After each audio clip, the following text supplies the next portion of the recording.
Hey, good afternoon from Central Virginia. Well, you know me, and you know I'm always trying to plant something new and something different for me at least. And this year I'm trying a number of new things, but one of the things I'm going to try to grow here are fava beans.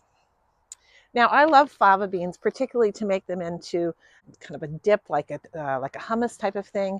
But they're kind of hard to find around here, and I understand that they are a little bit tricky to grow in my particular region. However, I was actually on the website of the Virginia Farm Credit Bureau, and they have a great YouTube channel and newsletter. And one of the things they said is that maybe fava beans are the next, are going to be a very important crop in Virginia. The thing about favas is they grow in cool weather.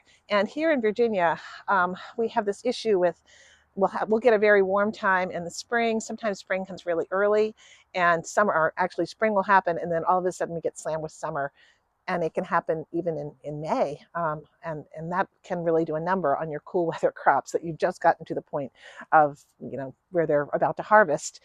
And then boom, the heat comes in and there goes that. So I'm going to try to do this in two different ways. I'm going to try an early spring, late winter planting, which is what I'm going to do today. And we'll follow along this season to see how these do. And then later, I'm going to plant them in the fall to see if I can get them to winter over and produce an early spring crop. We shall see, but we shall see. These ones are called Broad Windsor fava beans. They're the brown ones. I'm going to do two things today. First of all, I am going to plant them in pots, in cells inside to see if I can get them to sprout inside. And I'm going to plant some outside because this is a bean that can take the cold. It wants the cold. These beans actually came from the Lake Valley Seed Company, but I have been looking at how to grow them, and they said to soak them overnight in water, which is exactly what I did. You can see here.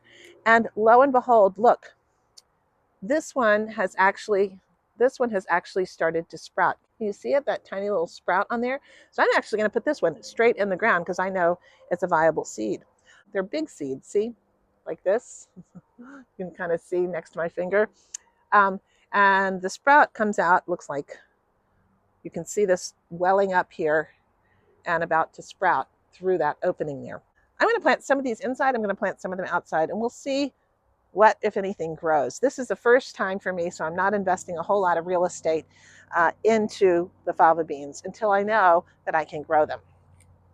So first, let's do the inside. So you can see I've prepared the cell. This is just seed starting medium. I'm going to put one seed in each cell, one without the sprouts. 2, 3. Ooh, that one sprouted already. 4. I'm going to put these pretty far down in this soil. And as soon as they sprout, I'm going to pop them in the ground. These might be pots that are a little bit too shallow for this, because I think these are going to sprout right away, and I think they're going to grow pretty quickly with the sun, the days getting longer. I'm just going to take this, put a good coating on top, and we'll stick these under a grow light and see what happens. Literally, the minute I see a sprouting up out of here, I'm going to put this outside. I have not yet scouted out the garden down in the main garden to see where I'm going to put these. So let's go take a look, and we'll make some decisions as we go. Last time I brought you down to my lower garden was my first look when I got back last week from the city, and to see how things fared during the winter time. And you remember that it was pretty brown and covered with snow. Well, there was still snow around, and yeah, it always looks a little bit bleak. So this will be the first thing that's going to go in to this particular garden. I think I'm going to put this on the north side of the garden, sort of along the fence. They say that they need support, and so I'm going to put them, I think, right here. This is where the parsnips were growing that I pulled back earlier in, well, when was that? I guess December, maybe January. So let's see what we've got here. I think we can get them in this area. Let's see how the ground is. Oh, it's still kind of chilly, the ground. But let's see. I'm going to remove the mulch. That'll help it. Look, here's one little parsnip that didn't get dug. Itty bitty parsnip. This soil over here is a little bit warmer where it wasn't mulched over. So I think I'm going to actually put it in over here. I'm just loosening the soil a little bit. These were supposed to be pretty big plants. So even so, they say what? Put them, space them 6 inches apart, but you put the rows pretty wide. So, all right, 6 inches apart.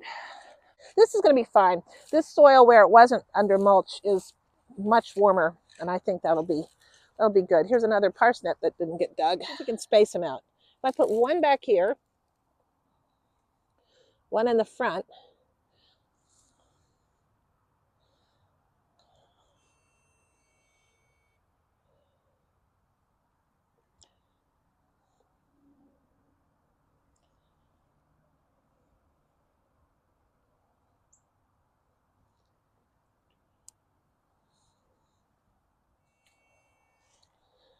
these are big beans, so I'm putting them about 2 inches down. My sprouty.